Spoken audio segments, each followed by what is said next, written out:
Buki, beliau itu adalah seorang praktisi dan pengamat gaya hidup yang berfokus pada sustainable living. Dan dia dengan latar belakang arsitektur ya, yang ternyata dari arsitektur itu juga membuahkan kepedulian terhadap isu lingkungan gitu, dan terutama dengan ruang yang ia inisiasi bernama Bumi Buana. Ya, adalah sebuah ruang di Jogja yang dikembangkan sebagai rumah arsip sekaligus toko dan tempat makan nih. Dan ini akan menarik, akan kita bahas. Baik, baik Buki. Kemarin kayaknya habis dari ini ya, dari luar kota nih. Bisa ceritain sedikit ya? Habis ada apa di sana?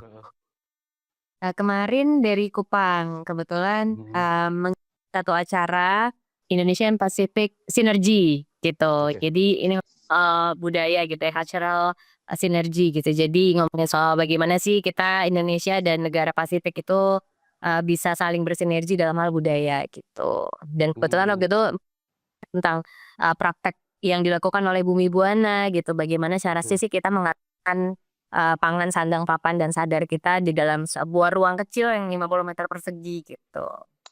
Oke, ya, ya. Ini menarik sekali ya. Tadi Buki juga menyebutkan tentang Bumi Buana gitu. Dan saya juga sudah menengok, sudah agak lama ini, tentang ruang ini yang sangat menarik gitu. Bagaimana sebuah keintiman di dalam makan gitu, dan terutama juga menu-menunya yang disajikan, dan kemudian bagaimana ini bisa menjadi suatu hal yang menarik dan bahkan bisa dicoba gitu ya, dan tentunya dengan menu-menunya. Nah, bisa ceritakan sedikit tentang latar belakang nih kamu mendirikan Bumi Buana itu? Silakan. Kalau dari Jogja dulu ya, maksudnya Jogja itu di Jogja 2019 gitu kan. Tapi kita memulai, aku pribadi memulainya dari sejak kuliah gitu, di mana waktu kuliah kan ada mata kuliah ya judulnya itu arsitektur berkelanjutan dan arsitektur peradaban. Rasanya kok menarik sekali ini ngomonginnya soal peradaban ya gitu. Karena kayaknya itu mikirnya kok gede banget gitu, tapi ternyata ngomongnya yang sangat sangat praktikal banget gitu di waktu itu. Di mana ternyata nggak cuma ngomongin soal bangunan juga, tapi yang ngomongin soal unsur-unsur yang membangun di dalamnya gitu, termasuk orang-orangnya gitu, geologisnya apa segala macam gitu. Nah, akhirnya dari situ mulai kepikiran, gimana ya caranya mengecil gitu ya, membuat si peradaban ini tuh bisa dijalankan dalam lingkup yang sangat kecil, yaitu sendiri kan waktu itu gitu. Akhirnya memulai karena nggak bisa sendirian ngerasanya gitu kan, anaknya emang seneng menyebarkan keresahan gitu. Akhirnya nyoba untuk menyebarkan kegelisahan, ini kita sebenarnya mau mau tinggal di peradaban yang seperti apa ya? Dan kalau mau tinggal di peradaban yang kita inginkan itu seperti apa, sudah tahu bentuknya, kita mulai dari mana gitu. Nah, itu akhirnya mulai bikin satu lembaga, namanya Lembaga Riset Independen, itu namanya Institut Akar Nusantara. Nah, dari situ akhirnya mengumpulkan, mulai mengasipkan gitu ya tentang seperti apa sih peradaban yang ideal itu gitu ya. Yang kita cari itu seperti apa gitu, dan ketemunya justru di desa-desa waktu itu gitu. Karena akhirnya kami menemukan, maksudnya indikator yang kita lihat adalah ternyata kebahagiaan gitu. Kayaknya kalau orang bahagia, satu desa itu bahagia gitu kan, sejahtera gitu, sandang pangan papannya tercukupi, kayaknya ini deh yang disebut dengan peradaban yang ideal kayak gitu kan gitu. Dan mulailah kan, maksudnya apa-apa saja sih yang mereka punya gitu, kenapa akhirnya bisa jadi bahagia seperti itu gitu. Gitu, berlanjut akhirnya ketemu tempat sendiri di Jogja di 2019, coba deh di ruangannya cuma 50 meter persegi, waktu itu ngelihatnya juga cuma sambil lewat jalan, terus ini kayaknya tempat yang cocok gitu ya. Coba menerapkan semua hal yang ditemui di desa, tapi di tempat yang 50 meter persegi itu gimana caranya ya gitu.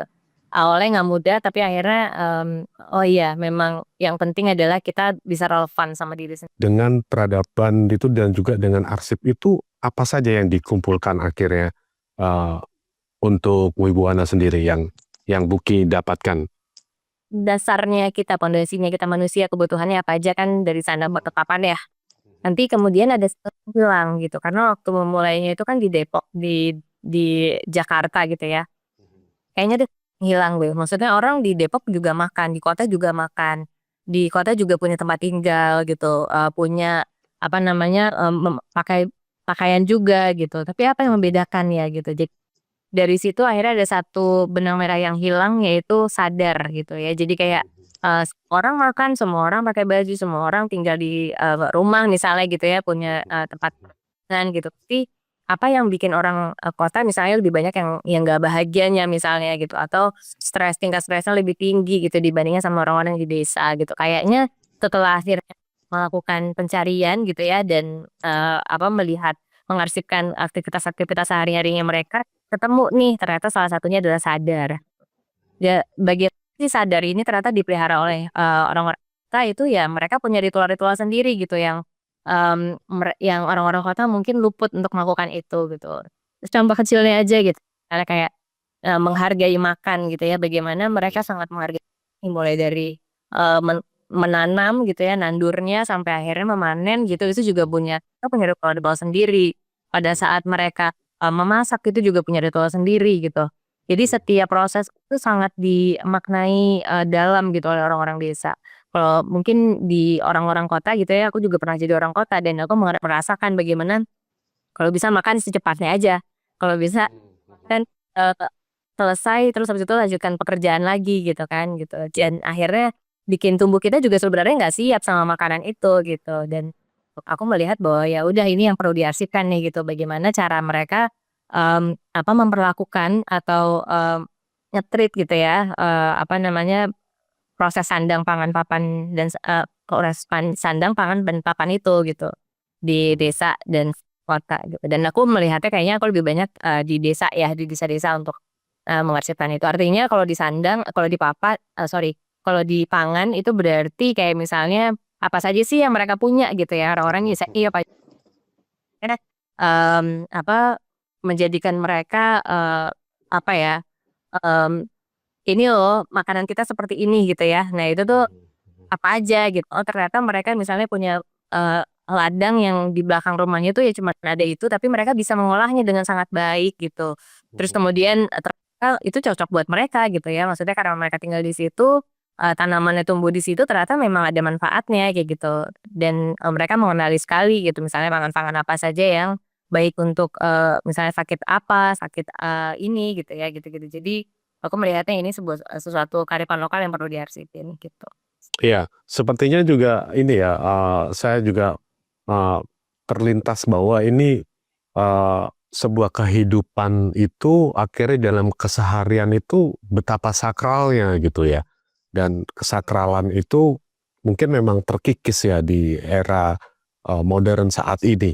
Nah, bagaimana supaya agar kita itu bisa menajamkan tentang kesadaran itu sendiri gitu ya di masa-masa sekarang ini gitu. Mhm. Oke, kalau di Bumi Buana sebenarnya prakteknya sangat sangat sederhana gitu. Jadi, kita tuh ada aktivitas-aktivitas domestik gitu ya, semacam nyapu gitu.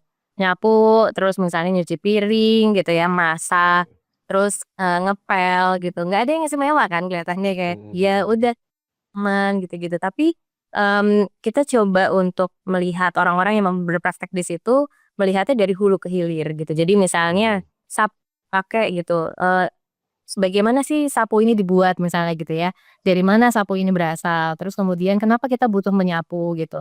Ternyata, nanti orang-orang yang, berpraktek di dalam juga akan menyadari bahwa ternyata ketika kita menyapu, itu juga adalah, proses untuk untuk memindahkan energi-energi buruk gitu ya. Karena ketika kita menyapu itu ada perasaan kayak, wah kelihatannya jadi lebih bersih gitu ya, itu ada semacam sugesti yang dialirkan di situ gitu bahwa, oh ya udah berarti hal-hal yang buruk terjadi di dalam hidup kita juga bisa tersapu dengan bersih gitu. Terus kemudian, bagaimana sih sapu ini dibuat misalnya gitu ya, kita coba cari sapu yang benar-benar dibuat oleh orang-orang yang benar-benar ngerti cara bikin sapu gitu. Artinya mereka juga tahu ya udah ini sapu orang dibutuhin nanti, setiap 3 bulan sekali beli lagi gitu kan karena sapunya udah merotol misalnya gitu kan. Nah tapi, kita justru melihat bahwa ada orang-orang yang berpraktek bikin sapu ini tuh memang benar-benar untuk seumur hidup kalau bisa 10 tahun kayak gitu kan. Itu adalah sebuah skill gitu kan yang kita rasa nggak semua orang punya gitu-gitu.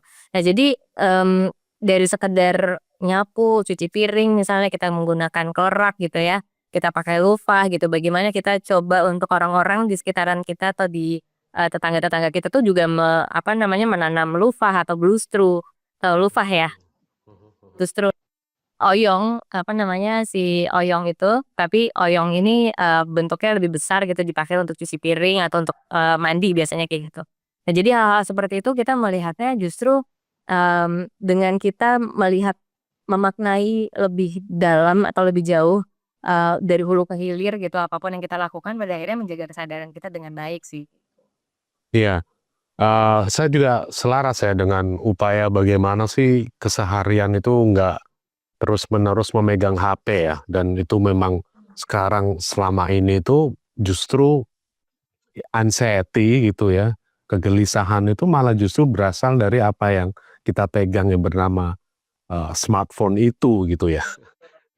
Nah, eee, kemudian ini, bagaimana ketika, Buki mencoba untuk kan saya lihat ini, Bumi Buana akhirnya juga akan memberikan apa ya, semacam, mungkin, sebuah gambaran mungkin yang mereka yang mungkin sudah jengah dengan kehidupan sehari-hari, kemudian mereka datang di situ, kemudian akan mendapatkan referensi itu ya, akan mendapatkan suasana baru itu yang nantinya bisa dipakai untuk kehidupan mereka kemudian ya.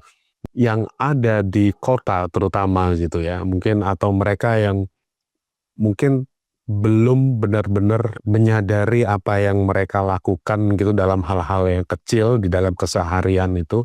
Bagaimana caranya untuk orang mungkin bahkan ya, mungkin ada tidak hanya di kota, mungkin ada di beberapa tempat gitu yang belum menjalankan konsep ini gitu, yang padahal mungkin konsep ini itu, ternyata baik untuk kesehatan mental, baik untuk sebuah hubungan atau bahkan sebuah ekosistem gitu. Bagaimana cara merangkum itu gitu agar mereka itu bisa terkena gitu lah, apa, bisa mendapatkan, kesadaran itu gitu. Mmm, mmm, se selalu aku punya punya, prinsipnya gini ya, kalau misalnya kita mau mempengaruhi orang gitu, pengaruhi diri sendiri dulu gitu ya, kalau kita mau merubah orang gitu, rubah diri dulu gitu. Mmm, saya rasa kita kayaknya semua orang-orang Islam ya, maksudnya kalau kita Islam gitu ada disebut kalau Muhammad itu kan teladan gitu ya. Jadi aku juga ngelihat kalau kayaknya dulu nggak orang deh, kayaknya nggak bilang kayak, kalau kamu harus begini, kamu harus begitu, kayaknya nggak deh. Jadi kayaknya beliau melakukan segala sesuatu itu dicontohin dulu, baru diteladani orang lain. Jadi kayaknya itu deh cara yang paling utama, maksudnya yang paling bisa dilakukan gitu ya. Untuk mempengaruhi orang lain. Jadi, akhirnya yang dilakukan itu gitu, pertama adalah melakukan buat diri sendiri dulu gitu di tahun pertama, adanya tempat itu ya gimana caranya tempat ini menjadi tempat yang selaras buat diri sendiri gitu. Kebetulan aku masih tinggal di atas, kan ada mezanin gitu ya, jadi di atas tempat itu tinggal dan, gimana caranya membangun ruang 50 meter persegi ini, itu adalah ruang yang selaras buatku dan orang-orang yang ada di dalam. Artinya yang waktu itu ikut bekerja di dalamnya gitu. Nah jadi, untuk mem-provide 5 orang aja itu tuh banyak banget hal yang mesti dipikirin gitu ya, ada yang maunya begitu gitu. Terus kemudian ada yang maunya berkebun tapi, misalnya tempatnya nggak ada terus mau gimana, terus ada juga yang nggak usah tempatnya ini buat parkiran aja dan lain-lain gitu kan ya. Jadi banyak kepala, tapi kemudian, setelah menemukan keselarasan itu gitu, kan terasa ya. Jadi maksudnya itu kan bentuk energi kan gitu yang bisa dirasain sama orang. Jadi begitu masuk dan keselarasan itu bisa dirasakan sama orang, kayaknya itu yang justru menjadi cermin buat orang-orang yang datang gitu. Jadi kita kayak sifatnya udah cermin aja. Kalau misalnya, orang datang dan terus menemukan bahwa, oh ternyata cara, mencuci seperti ini cocok ya buat saya kayaknya untuk saya praktekkan gitu. Ketika orang datang tuh, orang akan melihat sendiri, eee, saya kurangnya ada di mana ya gitu, atau saya misalnya butuhnya ada di mana ya gitu, melihat dari apa yang ada di situ. Kita sama sekali nggak minta untuk mereka buang sampah, misalnya memilah sampah dan lain-lain, seperti itu ya gitu. Tapi biar mereka melihat sendiri dan, kalau ada yang cocok buat mereka itu berarti rezekinya mereka gitu ya, apa yang mereka lihat, apa yang mereka dengar di situ itu mungkin memang sudah ditujukan untuk mereka gitu, untuk nantinya mereka menjadi bekal buat mereka gitu, untuk di rumahnya mungkin dipraktekkan gitu. atau di tempat kerjanya gitu, seperti itu sih. Dengar dengan menu-menu dari Bumi Buana itu sangat berbeda ini. Mungkin ada sebuah menu yang saya dengar dari Nusantara yang kuno gitu. Itu bagaimana bisa ngedapetin resep-resep itu? Oke. Oke, ya jadi oke, jadi balik lagi ke di awal dulu ya ngomong, di awal mengarsipkan itu kan ada satu lembaga riset independen lah gitu ya. Riset independen itu artinya ya ngerjainnya cuma sendiri dan teman-teman aja gitu tanpa ada dari mana-mana gitu. Intinya adalah gimana kita mau mencari si model peradaban yang ideal itu tadi kan gitu. Terus kemudian ngomongin soal pangan akhirnya, ketika kita ke desa-desa yang dilihat adalah pasti makanan apa yang kira-kira, selalu bertahan gitu ya di situ gitu. Dan misalnya ada satu makanan tidak bertahan, kenapa dia nggak bertahan, kayak gitu kan. Jadi, coba cari tahu, awalnya karena gini sih, kita makan terus kemudian, ada yang bilang, "Dulu tuh ada makanan ini," gitu ya, misalnya dulu boto misalnya gitu ya, "Boto ini." Terus, "Kenapa sekarang udah nggak ada lagi Bu?" Gitu. "Ya karena sudah nggak ada makanan apa, bahannya," gitu kan, misalnya boto yuyu gitu. Ya yuyunya udah nggak ada, "Kenapa Bu?" "Karena, yuyu itu hidupnya di sawah atau di apa, selokan-selokan di air," gitu ya. Sekarang tuh udah nggak ada karena, sawahnya sudah pakai pestisida gitu, jadi mereka sudah nggak tinggal di situ lagi. Terus jadi kepikiran dong, oh berarti ada hubungannya nih antara, pola hidup, kita gitu ya, entah itu hubungannya antara kota dan desa, di mana kan kota pasti, membutuhkan, apa namanya, makanan dari desa gitu ya, desa sebagai penyangga kota gitu. Ternyata harus dipaksa untuk, memproduksi lebih cepat, mau nggak mau harus pakai pestisida gitu kan. Nah, jadi berpengaruh nih kayaknya karena ada pestisida berarti si yuyunya udah nggak ada, terus berarti satu makanan udah nggak ada. Oh jadi kepunahannya si botok yuyu ini pada akhirnya adalah sebuah tanda gitu loh bahwa, apa namanya, kita peradabannya sudah sangat bergeser, pola hidupnya sudah sangat bergeser gitu dan ini apakah sesuatu yang baik atau sesuatu yang buruk kayak gitu ya. Itu jadi, pertanyaan yang akhirnya digali terus gitu, apakah, di setiap desa juga mengalami hal-hal yang sama ya kayak gitu. Nah dari situ akhirnya kita coba untuk cari tahu kalau sekarang kalau itu kan, botok yuyu itu terakhir dimakan di satu desa itu 1979. 1979 berarti berapa, 40 sekian tahun yang lalu ya, 47 tahun lalu mungkin, 46 tahun yang lalu lah gitu. Nah itu ada apa namanya, ada nggak ya hubungannya gitu antara si, botok yuyu ini nggak ada, terus kemudian di manuskrip-manuskrip sebelumnya itu juga apakah sudah dicatat dan terus nggak ada atau, memang ini adalah sesuatu yang memang apa ya, berulang gitu loh, ya setiap misalnya berapa ratus tahun sekali ya memang nggak ada resep tersebut misalnya kayak gitu kan. Nah, rasa penasaran itu yang akhirnya coba untuk menggali resep-resep yang lama gitu. Eee, oh manuskrip apa sih yang menyimpan resep-resep ini kayak gitu ya. Nah kebetulan di Jogja itu ada, Borobudur ya, deket deketlah sama Borobudur gitu. Jadi, arahnya dekat sama kan ke Magelang gitu terus lebih dekat. Nah ternyata di Borobudur itu ada catatan-catatan tentang, kuliner juga, tentang makanan. Nah di situ terdapat sekitar 150-an, bahan makanan gitu ya, yang, mmm salah satunya ada namanya Kalakawagalan gitu, itu berarti abad ke-11 sorry abad ke-7, ke-8 ya berarti ya.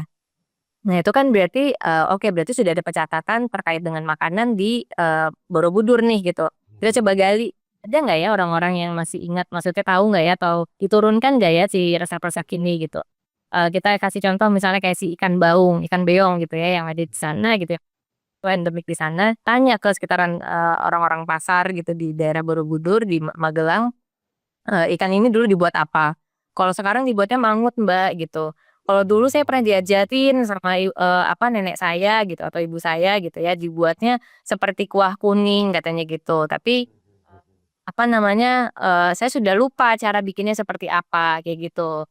Terus ada daun mangkokannya, kayak gitu-gitulah ya. Jadi beda yang ada sekarang kayak gitu. Jadi kita menggalinya, harus satu-satu nih gitu. Kalau ternyata, ada yang hilang gitu, terutama kayak misalnya si daun mangkokan, karena daun mangkokan sudah tidak dipakai untuk, masak lagi, tapi hanya sebagai pagar-pagaran saja gitu, tanpa mereka tahu bahwa di situ ada manfaat apa namanya dikonsumsi juga kayak gitu-gitu loh. Jadi akhirnya ya udah menggalinya seperti itu gitu. Terus kemudian bergeser lagi dari Borobudur ke Serat Centini, terus habis itu coba lagi apa manuskrip-manuskrip Putri Jepara, terus kemudian lagi pengen banget cobain untuk apa manuskrip-manuskrip di Cirebon kayak gitu-gitu loh. Tapi Indonesia tuh banyak banget yang sebenarnya manuskrip yang bisa kita gali kayak gitu loh terkait dengan kuliner. Itu baru kuliner ya, baru makanan. Sekarang akhirnya stuck di pangan ya karena itu nggak bisa habis emang ungkapan gitu. Heeh. Aku juga penasaran juga ya kalau rasa yang dulu bagaimana itu dikemas menjadi makanan zaman dahulu dan sekarang itu rasanya itu seperti apa ya? Mungkin perbedaannya yaitu dari disebutkan Buki ketika semuanya itu sudah apa ya sudah kena pestisida dan sebagainya gitu dan mungkin juga dengan eh, keadaan tanahnya juga gitu ya dan kemudian banyak sekali yang berubah gitu ya apalagi sekarang juga sudah termodifikasi dengan hal-hal yang instan gitu ya kemudian dicampur sana sini gitu ya. Nah, oke, aku juga tertarik nih ketika kamu juga mengangkat konsep eh, makrokosmos dan mikrokosmos gitu ya dalam keseharianmu gitu dan terutama bagaimana di dalam konsep di Bumi Buana itu sendiri juga saling menghubungkan itu gitu. Mungkin bisa sedikit ceritakan Buki. Oke. Sebetulnya, mungkin bahasa yang lebih mudah dicerna adalah ketika, kita ngomongin soal makrokosmos dan mikrokosmos di dalam kesehariannya Bumi Buana itu adalah sebetulnya melibatkan, keilahian gitu ya, di dalam kita kayak gitu aja. Sama aja kayak misalnya orang ketika mereka, bekerja mereka menganggap bekerja itu ibadah kan kayak gitu ya. Tapi percaya bahwa sebetulnya kan kalau, ada istilah juga ya, as above, so below gitu. Jadi apa yang, sebetulnya apa yang kita rasakan di dalam atau yang kita kembangkan di dalam itu juga akan membuat, perkembangan-perkembangan di luar juga mempengaruhi, perkembangan-perkembangan yang ada di luar juga gitu. Contohnya kayak misalnya ada satu, masa di mana, aku mulai merasa, lelah sekali ya ini ternyata adalah sebuah fase 10 tahunan sekali gitu. Eee, terus ketemu itu 2010 kan ya. Nah 2010, 2011, nah aku mulai merasakan sesuatu gitu.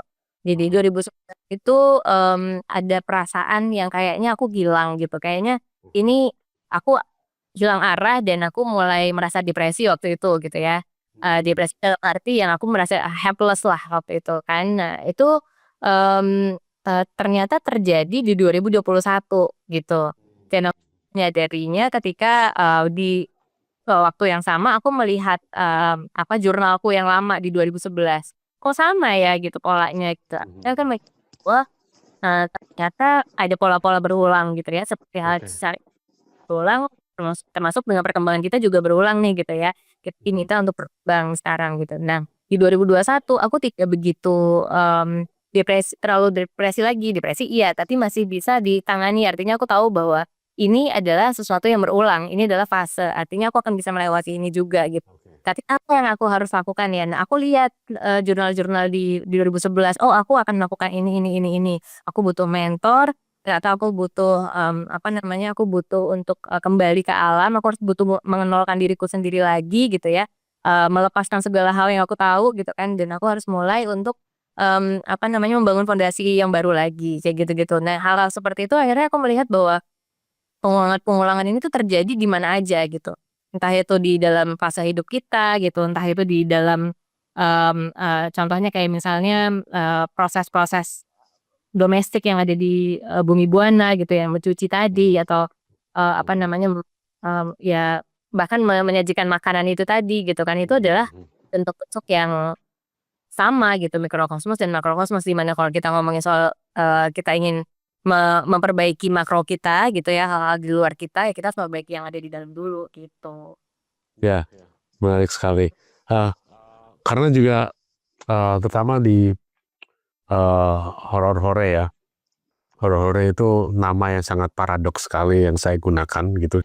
Terutama di dalam membahas kesadaran dan kemudian juga spiritualitas yang juga mungkin Buki juga agak familiar ketika kami menghubungkan dalam kesadaran dan kebijaksanaan galaksi gitu ya, terutama bagaimana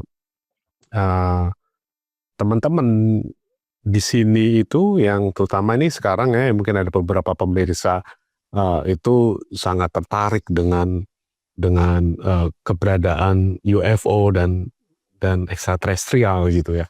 Nah, ada nggak sebuah keterhubungan gitu ya, bagaimana apa yang Buki dalam laku Buki saat ini gitu ya, dengan mungkin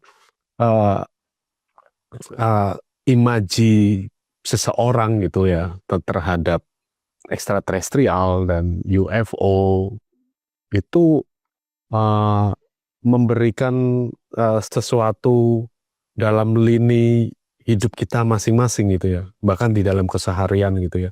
Dan bahkan saya percaya bahwa ekstraterestrial di sana gitu, mereka memberikan kebijaksanaan kita untuk menjadi sadar gitu. Nah, kalau menurut Buki sendiri ketertarikan terhadap itu tuh sejauh apa sih? Ataupun mungkin hanya sekadar sebagai fun saja gitu? Ya aku percaya sih kita makhluk galaksi ya. Jadi ketika kita turun di bumi tuh, akhirnya makanya kita namanya dikasih nama manusia gitu kan, tempatnya lupa. Iya kan gitu. Jadi, kita tugasnya ya jadi kenali kembali gitu apa yang sudah kita pernah tahu. Jadi sebetulnya kan, blueprint-nya sudah ada nih gitu aku percaya sekali gitu bahwa kita sebetulnya sudah punya blueprint semesta ini gitu. Tapi kita minta untuk, menyadari gitu, kita coba untuk mengulik kembali gitu, apa sih yang sudah, apa namanya, yang sudah dititipkan ke kita gitu. Makanya kan suka pernah dengar mungkin, misi hidup gitu ya, purpose driven life. Gitu kan. Nah itu, kita gali sendiri pada akhirnya gitu karena sebetulnya kita udah punya, tapi emang tugasnya masing-masing untuk nyari gitu loh, misi diri kayak gitu. Nah jadi ini adalah satu hal yang menarik juga yang akhirnya aku terapkan juga untuk anak-anak di Bumi Buana yang entah itu bekerja, entah itu jadi anak-anak magang, entah itu anak-anak yang riset gitu-gitu ya. Bahwa mereka harus tahu, tujuan hidupnya, artinya mereka harus tahu blueprint hidupnya apa. Nah, kalau kami alatnya ada human design ya gitu, ada desain tapi, kita juga membebaskan mereka untuk mencari tahu dengan caranya masing-masing kayak gitu. Intinya adalah, cobalah untuk mengenali diri sendiri dulu, artinya tahu dulu, apa namanya, si blueprint dirinya itu apa gitu. Karena kalau udah tahu blueprint-nya, nanti jadi arah belajarnya jadi betul gitu, maksudnya jadi selaras, dengan semesta tadi itu ya gitu. Makanya aku percaya kok kalau misalnya memang, ngomongin soal UFO apa segala macam itu udah sesuatu yang sebetulnya kita sudah tahu gitu, kita sudah punya, pengetahuannya tapi kita perlu, punya pengalamannya gitu, yang kita belum punya adalah pengalamannya gitu. Nah pengalaman-pengalaman itu sebetulnya bagi orang-orang yang ada di, eee, kalau aku lihat ya, kayak di masyarakat-masyarakat adat gitu, mereka mengalaminya dengan cara yang berbeda juga gitu. Artinya galaktik ini adalah pengalaman yang buat mereka adalah sesuatu yang, sehari-hari gitu yang kita lihat, "Kok bisa sih mereka kayak begini ya?" Contohnya Iya, hitung di sorry bukan di, gelar alam, kalau dulu cipta gelar. oke. Jadi cipta gelar itu, kayaknya sesuatu yang ya udah ini masyarakat adat aja gitu, tapi ada satu momen di mana waktu itu kita pernah melihat satu video gitu ya, di mana, apa, abah yang menjadi pemimpinnya gitu ya, menjadi pemimpin dari si, cipta gelar ini, beliau memerintahkan untuk memotong satu pohon gitu yang sudah ditunggu-tunggu selama sekian lama gitu, karena nggak bisa langsung memotong pohon begitu saja gitu kan, tapi mereka perlu ada wangsit lah kayak gitu ya untuk bisa, Iya. pohon ini. Dan kemudian suatu hari, beliau bilang, "Udah sekarang saatnya untuk memotong pohon," gitu kan. Nah, kebetulan, karena pada saat itu ada orang yang sedang disertasi, jadi, apa namanya, beliau ikut melihat prosesnya untuk apa namanya, memotong pohon ini. Pohonnya itu gede banget gitu ya, sampai mungkin, kalau batangnya aja itu kita bawanya nggak kuat gitu ya. Oke. Tapi yang seru adalah di video itu dengan sangat biasa saja gitu, ada orang Baduy yang bawa sorry orang, cipta gelar ya gitu, iya Mhm. Baduy, keturunan, kesepuhan gitu, dia bawa gembolan gede banget gitu ya, itu sepanjang 10 meter mungkin ada si kayu itu dengan biasa saja, kayak gitu ya, pikirnya kayak, "Hah, kok bisa ya?" Kayak gitu. Itu kayak mungkin kalau kelihatannya aja kayak kalau kita nggak menyadari itu kayak itu kayak sesuatu yang biasa, tapi itu nggak biasa karena batang aja sudah seberat apa gitu kan. Nah, itu adalah hal yang sudah bisa mereka crack gitu loh. Jadi, apa namanya, justru kemampuan-kemampuan seperti itu yang sudah mereka crack dan itu sudah jadi hal yang biasa. Kalau kita mungkin kita masih berapa persen, apa namanya, tidak bisa sampai ke situ gitu ya, belum juga sampai 0,1% mungkin ya kemampuan itu. Padahal kita punya kemampuan yang sangat-sangat luar biasa yang bisa ditunjukkan oleh orang-orang masyarakat ini, adat ini gitu. Iya. Dan apalagi ini ya, misalnya juga ya kalau dalam keseharian ketika di masa dahulu gitu, bagaimana sih mereka itu kok bisa mendapatkan petunjuk ya mungkin mereka melalui banyak eksperimentasi dan mereka mencoba ini itu gitu ya. Misalnya contohnya misalnya bumbu ini terus kemudian dipadu padankan dengan bumbu itu gitu ya. Dan tentu saja ya dengan berbagai eksperimentasi, tetapi juga mereka pun juga akhirnya bisa mendapatkan pengetahuan tentang manfaat gitu ya. Contohnya bagaimana sebuah tanaman herbal gitu ya misalnya itu bisa menyembuhkan gitu. Dan kemudian ada sebuah petunjuk-petunjuk gitu ya yang itu rasa-rasanya kok sekarang kita hanya sekedar menikmatinya saja dan kita sudah tahu itu udah tercatat gitu ya. Nah, kira-kira kalau Buki penelusuran itu sejauh apa sih gitu loh manusia gitu ya. Mereka meramunya gitu ya. Aku melihat ini menarik banget nih pertanyaannya, karena dengan di era teknologi ini kita kan ditekan ya kemampuan kita yang sangat luar biasa itu sebetulnya kita agak ditekan gitu. Tapi, Mhm, aku sebetulnya masih menemukan orang-orang yang mungkin aku nggak bisa sebut ya, tapi, mhm, aku mhm. menemukan orang-orang yang bisa melihat, itu gitu. Contohnya gini, mmm apa namanya, kita, ada satu peternakan di daerah Jawa Barat gitu ya yang, di situ, beternaknya ayam sebetulnya. Tapi, yang membuat dia berbeda adalah pakannya, untuk memberikan makan, ayam-ayam ini gitu ya, pakan-pakannya itu cari melalui kemampuan melihat gitu. Artinya sebetulnya orang ini gitu ya, dia melihat pakan mana yang kira-kira cocok sama si ayam ini. Ayamnya ada yang sakit kan kelihatan ya, maksudnya Iya. bisa melihat uranya gitu. Dia bisa melihatnya, oh ayam ini sakit kira-kira pakan apa yang cocok. Dia akan mencari sampai menemukan, oh ini yang cocok seperti ini. Karena dia melihat warna dari si, daun-daunnya ada di situ. Kayak, oh ternyata cocoknya ini. Kenapa dia akhirnya, buktinya ada, artinya buktinya dengan, bibit yang sama ayam-ayamnya hasilnya lebih besar, dia lebih sehat. Apa namanya, lebih enak kayak gitu-gitu ya. Jadi, oh, ada ya ternyata orang-orang seperti ini dan itu bukan cuma satu 2 gitu ya, gitu. Juga ada orang-orang yang seperti ini, nanti mereka mereka me punya keterhubungan gitu. Mereka mau untuk menggali dan, punya kemampuan itu, mereka tahu mereka punya kemampuan itu dan mau menggalinya kayak gitu. Mereka tidak mau apa namanya, terdikte oleh teknologi yang sekarang sudah ada. Mereka tahu bahwa, manusia itu punya teknologinya sendiri gitu yang mereka bisa kontrol sebetulnya gitu. Gitu sih, jadi aku percaya sih sebetulnya orang-orang sebetulnya kalau mau untuk, apa, mengembangkan kemampuannya yang mistis ini, entah bisa dibilang mistis atau, eee tersembunyi ini sebetulnya bisa sekali gitu untuk menjadi katanya kan orang dulu bisa terbang ya kan, malah bisa berpisah waktu kayak gitu-gitu. Dan itu jadi bermanfaat juga untuk, keseharian kayak misalnya tadi itu ya ngomong soal makan kira-kira pangan apa yang bisa menjadi obat itu dilihat saja gitu.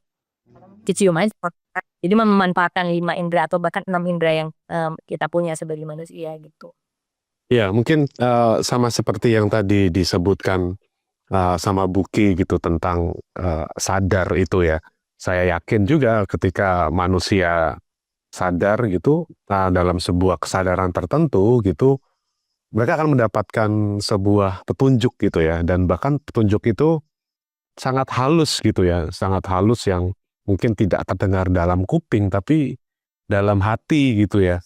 Dan uh, ini akan menjadi sebuah apa ya, kita bagaimana menjalani di dalam dunia yang saat ini gitu, yang dimana sudah kita banyak distraksi gitu ya, ada banyak distraksi dan tentunya seperti Buki dalam inisiasinya ini terhadap Bumi Buana itu sendiri gitu ya. Nah, mungkin Buki sebelum kita mengakhiri Kak, untuk obrolan ini, mungkin saat ini sedang dalam mengerjakan project apa yang sedang ongoing saat ini mungkin? Masih sih, masih pengarsipan pangan dulu, karena itu kayaknya beres-beres, belum selesai-selesai gitu ya. Masih di desa-desa sekitaran Jogja gitu. Dan kalau untuk di luar Jogja masih alatnya adalah Ali Pawon. Jadi Ali Pawon ini adalah program pengarsipan di Buana yang mendatangkan orang-orang, anak-anak muda sih kita ngincarnya gitu, anak-anak muda yang berasal dari luar Jogja gitu.